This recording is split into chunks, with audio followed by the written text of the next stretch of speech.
Assalamu alaikum, dear viewers. How are you? I am Adil Anjum. I hope that you all are fine.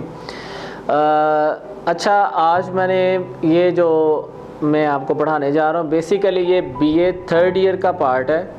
BA third year का one act play है। First play है the bear by Anton Chekhov. Anton Chekhov का ये play है और ये थोड़ा सा मज़ेदार प्ले है। तो इसको मैं इसलिए डियर व्यूवर्स कह रहा हूँ, डियर स्टूडेंट्स नहीं कह रहा।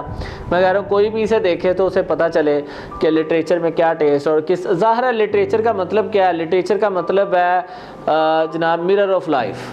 तो इस तरह की बेशुमार कहानियाँ, इस तरह के बेशुमार जो है ना इंसिडेंट्स हमारे इर्द गिर्द भी होते हैं। लेकिन लिटरेचर पढ़ने से क्या होता है कि हमें वो रिवाइज़ हो जाता है और हम दोबारा जो है ना उस चीज़ को उस तरह से देखना शुरू कर देते हैं।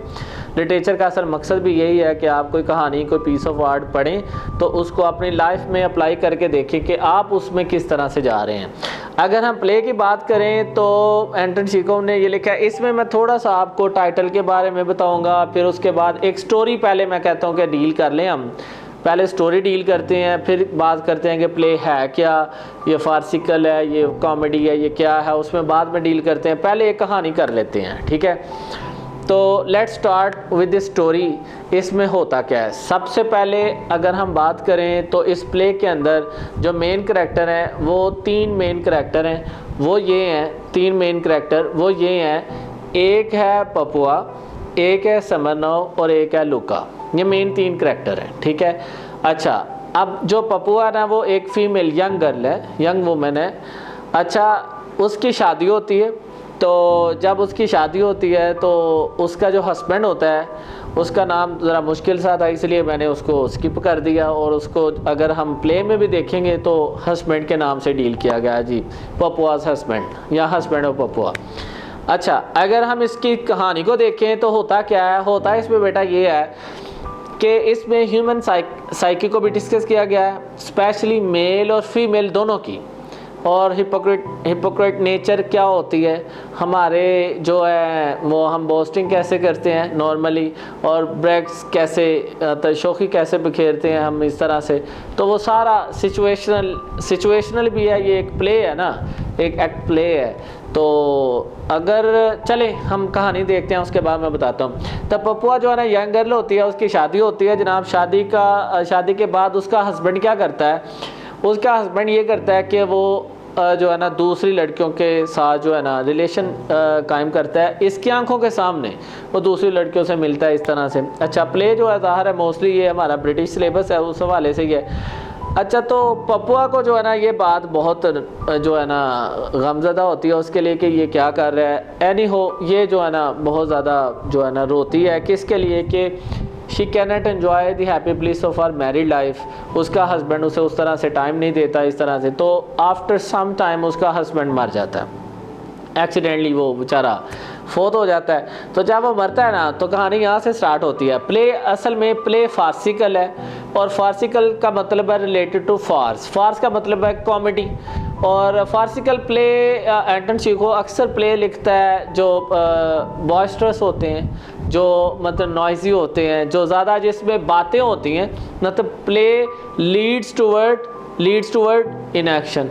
मतलब प्ले किस तरह लेके जाता है? एट द एंड एक्शन ही कोई नहीं है। मतलब बातें बहुत ज़्यादा है लेकिन काम कुछ भी नहीं। लेकिन देखें ये फार्सिकल प्ले है, इसका बाद में मैं आपको डील करता हूँ कि इसके क्वेश्चन किस तरह से आते हैं। ये वो होता क्या है, हम ये करते हैं। होता ये है कि वो उसका हस्बैंड जब फोत हो जाता है तो अब असल प्ले स्टार्ट यहाँ से होता है। अब होता यह है कि उसके हस्बैंड का फ्रेंड होता है समरनोव, जो रिटायर्ड मिलिट्री ऑफिसर है, और वो लैंडलॉर्ड है और रिटायर्ड मिलिट्री ऑफिसर है। तो दिखने में वो इतना खूबसूरत नहीं है, वो मतलब इल मैनर्ड है, मतलब वाइल्ड है। इसलिए प्ले का नाम भी बियर है, वो मैं बताता हूँ आगे जाके वो कहाँ पे और इसका नाम क्यों बियर रखा गया। तो सिचुएशन और कंडीशन के हिसाब से वो जब मर जाता है तो उसके हस्बैंड से पैसे लेने होते हैं समरनोव ने, जो रिटायर्ड मिलिट्री ऑफिसर है। वो क्या करता है, वो जब पैसे लेने आता है तो वो आके दरवाज़ा ना करता है तो पपुआ बाहर आती है। तो वो उसे कहता है कि ऐसे मैंने पैसे लेने हैं। तो वो कहती है कि नो, मेरा हस्बैंड अभी तो मेरा हस्बैंड फोत हुआ है, तो मैं अभी इस मैटर को डील नहीं करना चाहती, आप नेक्स्ट वीक आना। वो कहता है चले ठीक है। अच्छा, अब यहाँ पे पहले जो समरनो होता है ना, उसका मोटिव पैसे होता है, उसने कोई 1000-1200 रिडल्स लेने होते हैं, वो करेंसी का नाम है वो, तो उसने को लेने होते हैं, समझ ले पाउंड्स लेने होते हैं फॉर एग्जांपल की बात, तो वो जनाब वापस चला जाता है। लेकिन अब उसका मोटिव जो है ना वो पैसे नहीं रहता, अब वो उसका मोटिव क्या बन जाता है, Papua. Papua is a young and beautiful woman, वो बड़ी खूबसूरत होती है। अब वो जब उसे देख लेता है तो उसका टारगेट होता है, अब बहाना तो उसके पास आ गया कि ठीक है जी पैसे लेने हैं उसने हस्बैंड से, तो वो बहाना आ गया उसके पास। तो अब वो कहते हैं चले मैं नेक्स्ट वीक आ जाऊँगा। अच्छा, जब नेक्स्ट वीक आता है तो फिर भी पपुआ जनाब उसे फिर टालती है, इस तरह उनकी ना आपस में लड़ाई स्टार्ट हो जाती है। और लड़ाई में होता ये है कि पपुआ बेसिकली ये क्लेम करती है, वो शी क्लेम्स कि she will remain in the four wall of the house forever because she has served her husband well. वो ये कहती है कि I gave my oath my everything to this best of man but he deceived me at every step of my life. किसने? उसके husband ने। वो ये कहती है कि मैंने उसे अपना सब कुछ दिया लेकिन उसने मेरे साथ क्या किया, उसने मेरे साथ धोखा किया। जब वो मर जाता है तो उसका जो ड्रा वगैरह है वो देखते हैं, उसमें लव लेटर्स होते हैं, वो मजीद होती है। तो उसका मेन ग्रीफ क्या है? Her actual grief is that she can not enjoy the happy married life. चूँकि उसके हस्बैंड के साथ उसका उस तरह से रिलेशन कायम नहीं होता तो वो जनाब उसको रोती रहती है। तो फिर डिसाइड क्या कर लेती है कि वो फोर वाल में रहेगी और क्या करेगी, सारी ज़िंदगी अब ऐसे ही रहेगी, मॉर्निंग करेगी। अच्छा, मॉर्निंग तो करेगी वो, मॉर्निंग मीन मातम वगैरह, मातम तो वो करेगी लेकिन वो अपने चेहरे को पाउडर करना नहीं भूलती, वो मेकअप करना नहीं भूलती। और ये बात जो है ना ये अच्छा, इसमें थोड़ा सा सोलिलकी का भी यूज़ है ना। सोलिलकी जिसे कहते हैं, मतलब आपस करैक्टर जो है ना खुद बात करता है, खुद ही बात करते हैं तो वो दूसरे लोग सुन रहे होते हैं। जैसे अगर एक प्ले है तो एक करैक्टर कुछ सोचता है तो वो ऑडियंस को सुनाई देता है कि ये सोच रहा है, लेकिन वो दूसरा जो सामने वाला बंदा उसे नहीं पता होता। तो जब एनी हो जब पपुआ आता है ना तो वो ज़हन में सोच रहा होता है कि वैसे ये ज़िंदा दफन हो गई, यानी कि इसका बंदा मर गया लेकिन ये अपने चेहरे को पाउडर लगाना नहीं भूली। तो बहरहाल ये अपने माइंड में सोच रहा होता है, तो ये आवाज़ जो है ना ऑडियंस को उन्होंने सुनानी होती है प्ले के अंदर, तो इसलिए फिर वो अच्छा होता ये है कि इसका एक सर्वेंट है लुका। पपुआ जो है यंग ब्यूटीफुल गर्ल होने के साथ साथ अरिस्टोक्रेटिक फैमिली से बिलोंग करती है, गाड़ियाँ बंगला शंगला ये वो सिस्टम होता है। और लुका जो है ना उसका सर्वेंट है पपुआ का, वो उसे मशवरा देता है, कहता है मैडम आपकी मेहरबानी बहुत हो गया, आपका हस्बैंड मर गया, इट्स ओके, अल्लाह का यही हुक्म था, अल्लाह की रज़ा जो होना था हो गया। आप ऐसा करें कि बाहर जाएं और जाके अपने लिए सूटेबल मैच ढूंढें और शादी कर लें। और वो बड़ा रियलिस्टिक करैक्टर है, बहुत ही रियलिस्टिक और वेरी नाइस। उसकी एडवाइस ऑफ लुका, उसका अगेन फेमस क्वेश्चन है इस प्ले का कि what is the advice of Luka and what do you think, is it a good advice और बैड और something like that, it's okay. वो जो भी है वो कहता है, अब लुका कहता है कि बाहर जाएं और अपने लिए सूटेबल मैच ढूंढें। और वो साफ कहता है मैडम आपके चेहरे पे अभी झुर्रियाँ नहीं पड़ी, जब झुर्रियाँ पड़ेंगी तो आपको तो किसी ने लाइक भी नहीं करना, अभी तुम यंग हो, क्वाइट यंग हो। तो जब वो उसे फिर डांट देती है कि तुम होते कौन हो मुझे ये कहने वाले, मैंने अपना सारा कुछ जो है ना, I gave my wealth my everything to this best of man he deceived me at every step of my life. वो फिर उसी के रोने रो के तो वो जनाब कहते हैं कि मैंने फोर वाल में रहना, ठीक है, मैंने बस तय कर लिया कि मैं क़यामत अब ऐसे ही रहूँगी।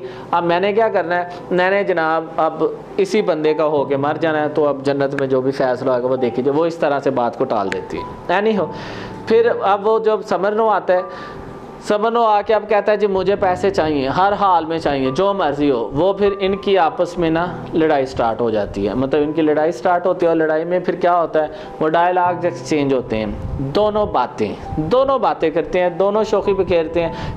शोखी बिखेरता है ये समरनो बहुत ज़्यादा। बेसिकली समरनो को पता है कि ये खूबसूरत है, ये मतलब जवान है, और अगर ये मेरे से एग्री करे तो मैं इससे शादी कर लूँगा। चूँकि वो रिटायर्ड मिलिट्री ऑफिसर होता है तो वो भी चाहता है कि मेरी अगर इससे शादी हो जाए तो ठीक है। तो ये पहले उसे बहुत बुरा भला भी कहती है, ठीक है। एट द एंड देखिएगा प्ले कैसे चेंज होता और सिचुएशन किस तरह से चेंज होती। तो देखें इनके डायलॉग्स क्या थे, खुलासा फरमाएँ। लें जी स्टूडेंट, अब हम क्या करने लगे हैं, अब हम ऐसा करेंगे कि प्ले के अंदर जो मेन इनकी जो डिबेट चलती है पपुआ की और समरनो की आपस में, तो उसके ऊपर हम जो डायलॉग एक्सचेंज हुए थे, जो मेन क्रक्स है इस प्ले का, हम उसको डिस्कस करने जा रहे हैं। तो सबसे पहले हम ऐसा कर लेते हैं कि जब समरनॉफ तंग करता है पपुआ को और पपुआ जो है ना वो लुका को कहती है कि जाओ कोई बंदे बुला के लाओ भाई से इसे बाहर निकालें, अपने नौकर को कहती है। तो उसके ऊपर जब लड़ाई इनकी चल रही होती है, जो डायलॉग एक्सचेंज होते हैं ना, वो डायलॉग पहले मैं आपको सुना देता हूँ इसके समरनो के, उसके बाद हम बात करेंगे पपुआ की। अच्छा, समरनो सबसे पहले पपुआ को कहता है, Smirnov says to Popova not to mourn any more, तो तुम जो है ना ये रोना तो बंद करो ना, ये जो तुमने क्या मॉर्निंग लगाई होती है हर वक्त। Because in this way she basically traps man, वो कहते हैं कि इस तरह तुम क्या करती हो, रो के बंदों को ट्रैप करती हो। तो एक्चुअली होता क्या है आपको पता है कि इसकी नेचर भी क्या है, मुनाफिकत की नेचर है राइस की भी, ये भी उसके, आप देखिएगा आगे मैं आपको बताता हूँ मजीद ये क्या करने लगा है। अगेन वो पपुआ को अक्यूज करता है, ही अक्यूजेस पपुआ ऑफ बीइंग हाइपोक्राइट, उसे कहता है कि तुम मुनाफिक हो और तुम ये जो ना ड्रामेबाजी कर रही हो सारी की सारी। बात सही है, at the and it is proved, लेकिन जो ये खुद बनना चाह रहा है या ये जो खुद शो कर रहा है खुद को, वो भी नहीं होता।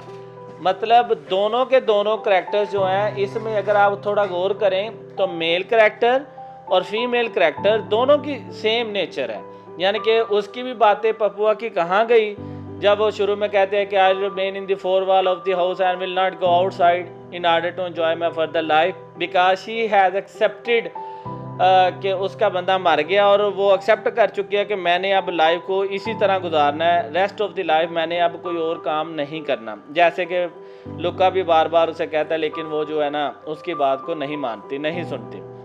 तो इसी तरह एट द एंड आपको ये भी पता चलेगा कि जो समरनो है उसके भी जो डायलॉग से या जो वो बोस्टिंग कर रहा था वो सारे के सारा फजूल ही था, एम ही उसकी जो बातें थी वो समथिंग एल्स रही, और एंड पे उसका जो अपना किरदार है वो क्या है। देखें अगेन पॉइंट नंबर 3 पे वो पपुआ को कहता है, he says to Popova you may have buried alive but you have not forgotten to powder your face, तुम जिंदा दफन हो गई हो, ठीक है, यानी कि बंदा तुम्हारा मर गया, सिचुएशन तुम्हारी इज गोइंग टू ग्रेव, लेकिन तुम क्या कर रही हो, तुम अपने चेहरे को पाउडर लगाना नहीं भूली, यानी कि तुम मेकअप का साथ नहीं ये तो एक बेसिक अगर हम बात करें तो फीमेल की जो है ना इंस्टिंक्ट कह दे इसे, मैं तो कहता हूँ, बहरहाल आई एम जोकिंग।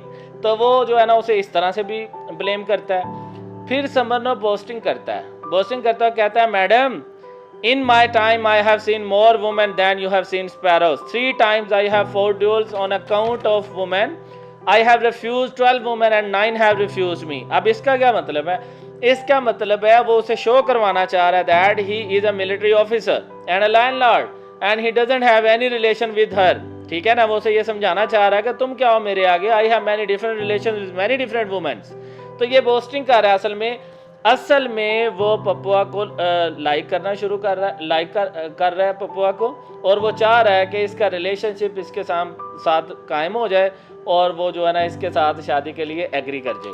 तो लेकिन ये उसके लिए बोस्टिंग कर रहा है, ब्रेक्स करता है। अगेन वो कहता है, I have not the pleasure of being either your husband or your fiancee, मुझे इसमें कोई प्लेयर नहीं है कि मैं तुम्हारा हस्बैंड बनूं या मतलब फियांसी बनूं। अब देखें पपुआ ने तो इसे कुछ नहीं ऐसा कहा, इसके ये माइंड में चीज़ है थी तो ये इसको फिर जो है ना इस तरह कहना शुरू हो गया ना, ठीक है ना। तो ये जो है ना ये इल्ज़ाम वगैरह इस तरह ये जनाब उसके ऊपर लगाता है और उसे इस तरह से जो है ना शोखियाँ मारता है उसके सामने, which shows that he is a landlord no doubt, और वो अपने स्टेटस कॉन्शियस होने का प्रूफ दे रहा है और उसे बता रहा है कि he has many different relations with other women, तो तुम ही नहीं दुनिया में जो खूबसूरत हो और भी कई थे और मैं तो किसी को क्या समझता हूँ। तो इससे क्या हुआ, पपुआ को भी ज़ाहिर है थोड़ा सा एहसास हो गया कि यार ये बात तो सही कर रहा है, तो मैं इसके आगे क्या हूँ, इसका अपना एक मकाम है, रुतबा है, इस तरह से। तो वो बहरहाल उस वक़्त लड़ाई के मौके पे अब पपुआ के डायलॉग जो वो एक्सचेंज करती है जिसकी वजह से प्ले का नाम द बियर रखा गया। बात समझ गए। पहला डायलॉग उसका ये था जो उसने उसको कहा, पहली बात जो इनकी लड़ाई के दरमियान हो रही थी, Papua calls him a monster, उसे कहते हैं यू आर ए मॉन्स्टर, बुअर या बो बैड मैनर पर्सन जो होता है, एंड द बियर, तुम कौन हो, रीच हो। तो द बियर इस तरह जब एक आप इमेजिन कर सकते हैं एक औरत जब इस तरह बंदे के साथ लड़ी और इस तरह डायलॉग कोई एक्सचेंज हो रहे हो, तो आई डोंट अंडरस्टैंड, लेकिन अगर आप थोड़ा गौर करें कोई मूवीज़ में इस तरह हमने देखा ही हुआ है तो वो जो सिचुएशन थी शायद एंटन चेखोव को बहुत अच्छी लगी, उसने इसी में से उसका नाम जो है ना प्ले का द बियर जो है ना वो रख दिया। एनी हो, पपुआ अब क्या करने लगी है, अब जनाब पपुआ क्या कर रही है, अब उसको बता रही है कि उसका हस्बैंड उसके साथ कैसा था और पपुआ ने हस्बैंड के साथ क्या किया और उसके हस्बैंड ने इसके साथ क्या किया। तो basically the main grief of Popova was this that she can not या could not enjoy the bliss of happy married life. It was the main grief of Popova. तो वो अगेन वो कहती है समरनो को, Popova tells him about her husband and says this best of man deceived me at every step of my life. ठीक है, वो again उसे अब अच्छा देखें पपुआ समरनो को ऐसा क्यों बता रही है, ठीक है ना। अगर उसने उसके साथ कोई रिलेशन नहीं बनाना तो ठीक है, उसके साथ टू दी पॉइंट बात करे ना। अब उसको अपने हस्बैंड के बारे में इस तरह नेगेटिविटी और ये वो सारा कुछ बता रही है। अगेन वो कहती है, again she says I loved him passionately with all my being, I gave him my yours, my happiness as well as my fortune, but this best of men deceived me at every step of my life. Again उसे कहते हैं कि मैंने उसे अपना सब कुछ दिया, हर चीज़, दौलत, शोहरत, इज्जत, मकाम, इवन मेरी अपनी लाइफ मैंने उसके नाम कर दी थी, लेकिन उस बंदे ने क्या किया, मुझे हर जगह पे ज़िंदगी में धोखा दिया। तो हुआ क्या, in fact Popova had decided to marry and make her him life partner. ठीक है ना, make him her life partner, उसने क्या किया, डिसाइड कर लिया हुआ है। Therefore she says all these things to Smirnov, और उसके साथ वो इस तरह से बात करती है। एनीहो, जब इनकी लड़ाई इस तरह से चल रही होती है तो समरनो जो है ना, समरनो उसकी बातें सुन के थोड़ा सा मुस्कुराता है और एट द एंड उसे समरनो रिमार्क्स देता है कि madam you are a poetic creature, you are a poetic creature. अब इसका क्या मतलब है कि आप तो जनाब एक शाहकार हो, आप वो लेडीज़ में से नहीं हो जो जिनके साथ मेरा ज़िंदगी में कहीं रिलेशन रहा है। कहता है मैं अगर आपसे सही बात करूं तो I love you as I have never loved before, मुझे तुमसे वैसे प्यार हुआ है जैसे कभी ज़िंदगी में पहले हुआ ही नहीं है। I am weak and I have melted and offering you my hand, मैं कमज़ोर हूँ, मैं तुम्हारे सामने गिड़गिड़ा रहा हूँ और तुम मुझे माफ़ करो, जो भी लड़ाई हुई है छोड़ो उसे और मैं जनाब आपके सामने हूँ। इवन मैं तुमसे जो है ना माजरत चाहता हूँ। मैं क्या कह रहा हूँ, मैं चाह रहा हूँ कि बस तुम मेरा साथ दो, चूँकि मैं तुम्हारे साथ क्या हो गया हूँ, मुझे तुमसे लव होगा और इस तरह से कि जैसे पहले मुझे कभी भी किसी से भी नहीं हुआ। तो फिर एट द एंड उसे वो फिर कहता है कि madam you are a real woman. तो जाहिर है समरनो ने उसकी उस नब्ज़ पे हाथ रखा हुआ है जो औरत की सबसे बड़ी कमज़ोरी है, वो है उसकी तारीफ़। वो उसकी तारीफ़ करता है और उसे कहता है कि madam you are a real woman. यानी कि पहला मैं जड़ियाँ मिलियाँ सन मनु वो बकवास ही सारा कुछ ना, वो पहले उनकी बोस्टिंग कर रहा था। पहले मतलब क्या कर रहा था आपको पता है ना, पहले समरनो क्या कह रहा है, madam in my time I have seen more women than you have seen sparrows. अब कहाँ गई वो मोर वुमेन और वो जो ये इस कदर बातें कर रहा था। अब एट द एंड उसे कहता है कि you are a real women. तो दीज वर्ड्स मेक्स पपुआ यानी कि उसे इम्प्रेस करते हैं और पपुआ जो है ना इनको एक्सेप्ट कर लेती है और फिर क्या करती है, उसी बियर को, उसी मॉन्स्टर को, उसी मतलब जो है क्या उसे कहते हैं वाइल्ड बंदे को एज ए हस्बैंड एक्सेप्ट कर लेती है। अगर आप लोगों को this is the end of the play, मैंने इसके एंड में कुछ और भी बातें की हैं वो सुन लें। अगर आपको कोई क्वेश्चन इसका कोई इस तरह की चीज़ चाहिए हो, कहीं से कन्फ्यूजन हो, यू कैन कॉन्टेक्ट मी। अच्छा जी, अगर हम एंड पे अब बात करें ये सारे डायलॉग जो उन्होंने आपस में एक्सचेंज किए, पपुआ ने जो है ना समरनो को क्या कहा, समरनो ने पपुआ को क्या कहा, जो भी इस तरह बुरा भला क्या है कि, तो दोनों की नेचर आपके सामने क्या आई कि दोनों जो है ना मुनाफकत की नेचर दोनों की निकली।